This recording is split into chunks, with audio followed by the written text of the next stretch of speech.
Bismillah. Assalamualaikum warahmatullahi wabarakatuh.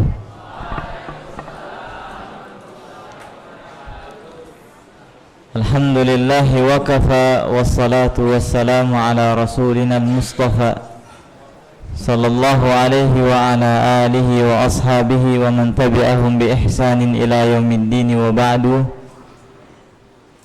Allahumma la sahla illa ma ja'altahu sahla wa anta taj'alul hazna idza syi'ta sahla. Ikhwani wa ahibbai rahimani wa rahimakumullah. Pada malam hari ini kita akan membahas kembali kajian tentang Suratun Naba yang sebelumnya telah dibawa oleh Ustadz Hamzan. Dan malam ini Ustadz minta maaf, kayaknya proyektornya Ustadz belum bisa menunjukkan. Ustadz hanya memberikan ilqa. Kita lanjutkan pembahasan Suratun Naba yang kemarin mencapai atau sudah dibahas sampai ayat 30 ya.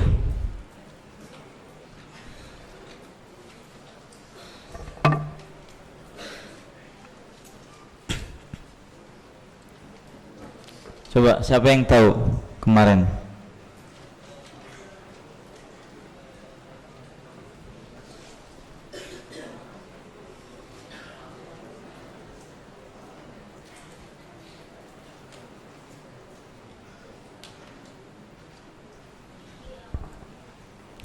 Nah, kalau nggak salah Ustadz dapat kabar sampai ayat 30. Kita lanjutkan pembahasan berikutnya, yaitu sampai mulai dari ayat yang ke 31.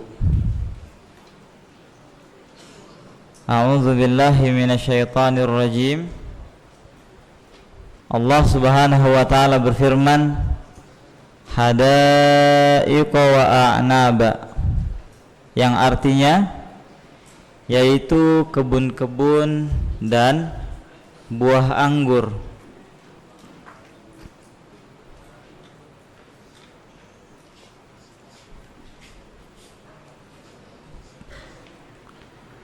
Kemudian masuk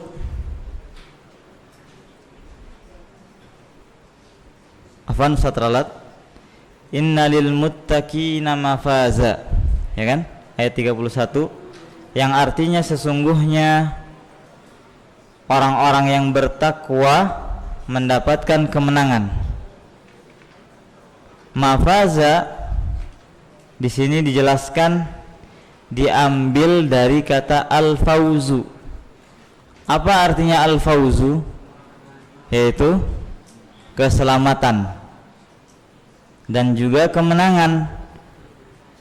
Oleh karenanya padang pasir dinamakan dengan mafazah sebagai apa? Bentuk tafa'ul, yaitu berharap kebaikan. Agar orang yang melintasi padang pasir bisa meninggalkannya dengan selamat. Sebagaimana orang-orang Arab menamakan orang yang sakit dengan salim, yang artinya orang yang sehat dengan harapan agar ia segera sehat. Allah Subhanahu wa taala melanjutkan lagi dalam ayatnya hadaiqa wa a'naba, ayat 32. Mereka akan mendapatkan kebun-kebun, taman-taman dan buah anggur. Di dalam ayat ini Allah Subhanahu wa taala menjelaskan tentang hakikat kemenangan, yaitu al-fauz yang tadi telah kita bacakan ayatnya.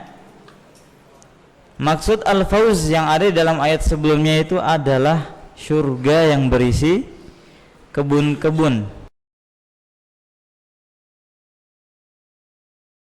Tidak dikatakan hadiqah atau kebun kecuali mencakup buah-buahan yang bermacam-macam, dan di antara isi taman-taman tersebut adalah buah anggur. Dalam ayat disebutkan wa a'naba, yaitu buah anggur. Yang dikhususkan penyebutannya karena buah tersebut memiliki keistimewaan, yaitu rasanya lezat, atau karena banyaknya jumlahnya. Kemudian tentunya ini adalah di antara kenikmatan yang Allah Subhanahu wa taala berikan atau sediakan untuk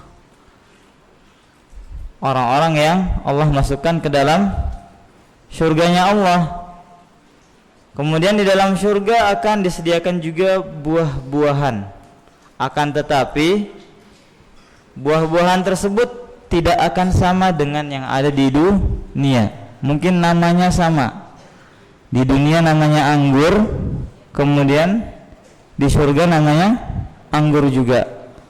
Kemudian yang menjadi pertanyaan, apakah rasanya sama? Tidak.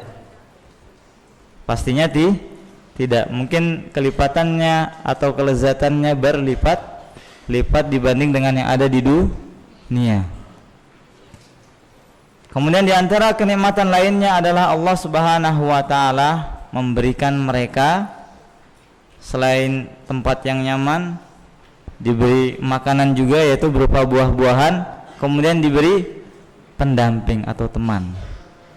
Pendampingnya berupa siapa? Bidadari atau gadis-gadis muda. Yang Allah Subhanahu wa taala berfirman di ayat berikutnya, apa bunyinya? Wa kawaiba atraba, dan gadis-gadis yang cantik, ya kan, yang Allah persiapkan.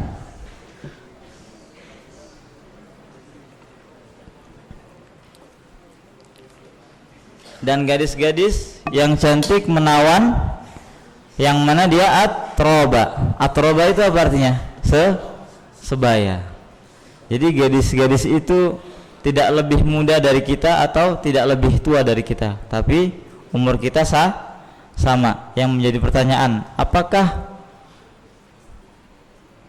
orang tua nanti atau kakek-kakek bakal masuk surga? Masuk? Enggak. Iya, enggak. Tapi umurnya nanti akan menjadi muda. Dan mereka nanti akan menjadi sebaya dengan gadis-gadis atau bidadari yang ada di surga. Masya Allah.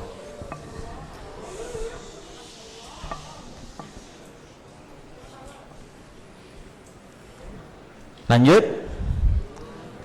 ya. Kawaib dalam bahasa Arab, dengarkan. Kawaib di dalam kawaibu atau al-kawaiba di dalam Al-Quran. Kawaibah dalam bahasa Arab adalah para gadis-gadis muda, yaitu bidadari-bidadari yang memiliki tubuh yang bagus. Nggak boleh disebutkan, masih kecil antum ya. Kemudian disebutkan juga oleh mufassir, nisa'u kawaib taka'abat fadyuhunna wa tafallakat ay sara fadyuhunna kal ka'bi fi sudurihin. Yang ngerti alhamdulillah, yang enggak ngerti belum cukup untuk, kayaknya Ustaz belum bisa menjelaskan. Intinya gadis-gadis di surga itu adalah cantik menawan. Kemudian saya lanjutkan, para bidadari tersebut, nih dengarkan. Para bidadari yang ada di dalam surga umurnya rata-rata tidak tua, tidak juga terlalu muda atau terlalu kecil, yaitu sekitar umuran 30 sampai 35 tahun. Allah Subhanahu wa taala menyediakan bidadari yang sebaya dengan orang-orang yang Allah masukkan ke dalam surga, yang mana orang-orang yang Allah masukkan ke dalam surga itu berupa pemuda yang mencapai umurnya sekitar 33 tahun. Jadi intinya sebaya 30-an. Jadi yang masuk surga umurnya 30-an, kemudian bidadarinya umurnya juga ada berapa? 30-an. Jadi sebaya. Dan semua bidadari umurnya sama sebaya di antara mereka. Jadi bidadari yang ada di surga itu enggak ada yang tua-tua, enggak ada juga yang anak kecil. Jadi semuanya sebaya dengan kita. Ustaz lanjutkan. Kemudian di antara nikmat yang Allah Subhanahu wa taala berikan yaitu wa ka'san dihaqo. Apa artinya? Ya, dan gelas-gelas yang penuh dengan minuman. Setelah Allah siapkan kita tempat yang bagus, yaitu tempat yang seperti taman-taman, kemudian disiapkan makanannya juga yaitu buah-buahan, disediakan juga kawan yang sebaya dengan kita yang menemani kita. Kemudian Allah juga memberikan minum, yaitu wa ka'san dihaqo, dan gelas-gelas yang penuh dengan minuman. Para ulama berpendapat makna ka'sa dalam bahasa Arab digunakan untuk biasanya di zaman dulu al-Arab, ka's itu biasanya identik untuk meminum khamar. Khamar untuk minum khamar. Khamar itu adalah sejenis minuman memabukkan. Maka nih, dengarkan lagi, maka Allah Subhanahu wa taala akan menyediakan, jangan salah, di surga, di dunia ada khamr, tapi untuk kita haram, belum boleh untuk dinikmati. Adapun di surga Allah akan menyiapkan. Selama kita di dunia nggak boleh, tapi di surga boleh. Khamar-khamar yang Allah siapkan kelak di surga, yang mana mengkonsumsinya boleh. Kemudian kandungan dan kadar khamar yang ada di dunia dengan yang ada di akhirat atau di surga jelas berbeda. Kemudian kita lanjut ke ayat yang berikutnya. Allah Subhanahu wa taala berfirman, la yasma'una fiha lagwan wala kidzaba. Ayat-ayat yang Ustaz jelaskan tadi sebelumnya itu menjelaskan kenikmatan yang Allah sediakan. Kemudian Allah memberikan gambaran kepada kita juga sifat penghuni surga. Bagaimana itu sifatnya?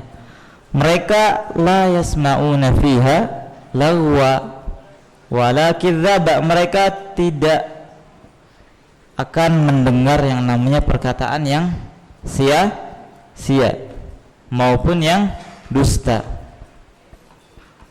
Jadi tempat enak, sudah ada kawannya, orangnya baik, tidak mendengarkan yang sia-sia apalagi dusta. Nah, karena surga adalah Darussalam. Siapa yang tahu artinya makna Darussalam? Assalam artinya kesejahteraan atau keselamatan. Jadi surga merupakan tempat keselamatan bagi siapa saja yang memasukinya, merasa aman dan tidak ada rasa takut. Kemudian dilanjutkan di ayat yang 36, jazaa'an mir rabbika ata'an hisaba, yang artinya yang mana itu semua tempat yang bagus, orangnya baik-baik, Allah sebutkan bahwasanya itulah sebagai balasan dan pemberian yang cukup banyak dari Rabb kalian. Nah, hisaban, para ulama mufassirun menjelaskan bahwasannya artinya kafiyah. Ma makna kafiyah? Makna kafiyah adalah cukup dan banyak. Jadi balasannya cukup dan juga banyak. Di sini terlihat metode Al-Qur'an setelah disebutkan tentang mereka atau tentang neraka jahanam mungkin di ayat sebelumnya. Kemudian Allah Subhanahu wa taala kemudian menyebutkan juga tentang surga. Sehingga ada metode targhib wa tarhib. Apa itu targhib wa tarhib? Targhib itu artinya untuk mengajak atau memberikan orang sebuah kesenangan. Jadi biar orang senang. Kemudian tarhib itu agar orang merasa kapok atau takut, ya kan? Jadi Al-Qur'an itu mengajarkan atau memberikan peringatan kepada kita dengan dua bentuk biasanya, agar manusia itu kembali dengan metode targhib dan juga tarhib. Kalau manusia itu sudah biasa dengan targhib, misal nggak mempan dia dinasihati dengan sesuatu yang membahagiakan, maka kita pakai metode kedua dengan cara tarhib. Contoh ringannya, antum belajar di Ma'had Fiwa. Biasanya di setiap kajian pasti ada hadiah agar santri mau mendengarkan. Kalau dengan hadiah nggak mempan, biasanya dengan ditunjuk atau ditanya. Nah, yang demikian itu adalah bentuk cara di dalam menasehati, terutama dalam Al-Quran juga menggunakan itu. Kita lanjut. Tarhib yaitu Allah Subhanahu wa taala memberikan rasa takut kepada kaum muslimin tentang dahsyatnya neraka jahanam. Tetapi terdapat targhib, yaitu Allah Subhanahu wa taala juga memotivasi. Allah targhib adalah Allah memberikan motivasi dan memberikan semangat kepada kaum muslimin tentang lezatnya dan indahnya surga. Tinggal 6 menit lagi. Kita lanjut ayat berikutnya. Allah berfirman, Rabbis samawati wal ardi wa ma bainahuma Ar-Rahmani la yamlikuna minhu khitaba. Artinya, Tuhan yang memelihara langit, Rabbus samawat wal ardi, dan apa yang ada di antara, yang memelihara langit dan juga bumi, wa ma bainahuma, dan yang apa yang ada di antara keduanya. Wa ma bainahuma Ar-Rahman, yang ada di antara keduanya yang Maha Pengasih. La yamlikuna minhu khitaba. Apa artinya? Mereka tidak mampu berbicara kepada Allah Subhanahu wa taala. Ayat ini menjelaskan bahwasannya kelak nanti manusia semuanya ketika pada hari kiamat akan merasakan ketakutan, karena mereka akan mengalami flashback terhadap amal perbuatan yang pernah mereka kerjakan selama di dunia. Kemudian mereka juga tidak berani berkata satu kata pun atau sepatah kata pun kecuali yang diizinkan oleh Allah Subhanahu wa taala. Jadi kelak di hari kiamat semua manusia dikumpulkan, tidak ada yang berani berbicara, dan mereka semua dalam keadaan takut. Kemudian dilanjutkan di ayat yang berikutnya, yauma yaqumur ruhu wal malaikatu saffa la yatakallamuna illa man adzina lahu ar-rahmanu wa qala shawaba. Artinya, pada hari di mana ruh, yaitu malaikat Jibril,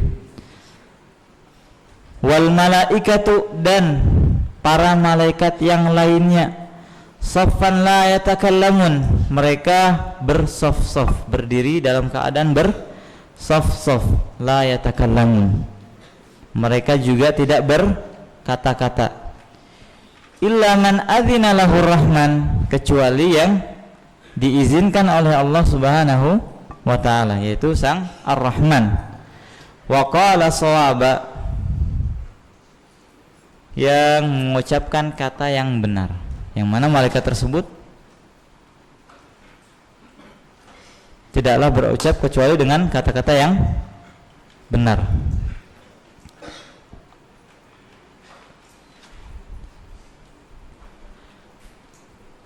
Yang mana Allah Subhanahu wa ta'ala Maha Pemurah, dia juga yang mengucapkan kata yang benar. Nah, lanjut, hari tersebut adalah hari yang paling dahsyat, hari kiamat.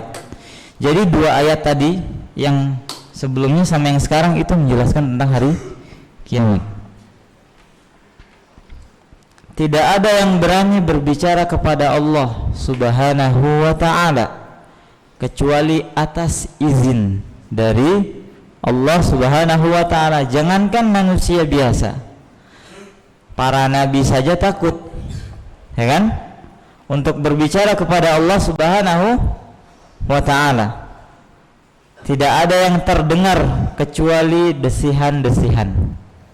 Tidak ada yang berani berbicara. Kenapa? Karena hari tersebut adalah hari yang dahsyat. Pada hari tersebut Allah Subhanahu wa ta'ala sedang murka kepada manusia. Allah Subhanahu wa ta'ala berfirman di dalam ayat yang berikutnya, "Dzalikal yaumul haq, faman syaa'a attakhadha ila rabbih ma'aba." Artinya, itulah hari yang pasti akan terjadi, yaitu hari kiamat. Barang siapa yang menghendaki, niscaya dia akan menempuh jalan kembali kepada Allah Subhanahu wa ta'ala, yaitu kembali kepada Rabbnya. Barang siapa yang ingin selamat dari dahsyatnya hari kiamat, ini penjelasannya ya, dan dari siksaan neraka jahanam, maka apa kuncinya? Carilah jalan yang benar menuju Allah Subhanahu wa ta'ala. Yang terakhir, inna anzarnakum azaban qariba yawma yanzurul mar'u ma qaddamat yadah wa yaqulul kafiru ya laitani kuntu turaba. Dalam keadaan hari kiamat tersebut, Allah menggambarkan kembali. Allah menggambarkan tentang siapa? Tentang orang-orang kafir. Apa bunyinya? Sesungguhnya kami telah memperingatkan kepada kalian tentang azab yang dekat pada hari manusia melihat apa yang telah diperbuat oleh kedua tangannya. Maksudnya yang telah dia lakukan selama masih hidup di dunia. Dan orang kafir berkata, aduhai, ya laitani, aduhai sekiranya diriku, kuntu turaba, waktu dulu aku hanyalah tanah. Jadi aduhai sekiranya diriku dalam keadaan menjadi tanah. Jadi tidak, maksudnya aku berharap Allah tidak membangkitkan aku masih dalam keadaan tanah saja. Jadi tidak perlu dihisap. Itu pengandai-andaian yang diandaikan oleh orang-orang kafir. Nah, sampai di sini walhamdulillah kita telah menyelesaikan surat An-Naba. Dan sebelum Ustaz tutup,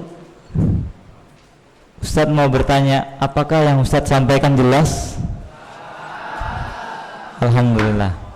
Semoga apa yang Ustaz sampaikan bermanfaat buat diri Ustaz pribadi dan menjadi nasihat buat Ustaz dan juga buat yang lainnya, yaitu adik-adik Ustaz di Ma'had Fiwa. Naam. Kita tutup dengan doa kafaratul majlis. Subhanakallahumma bihamdika asyhadu an la ilaha illa anta astaghfiruka wa atubu ilaik. Wassalamualaikum warahmatullahi wabarakatuh.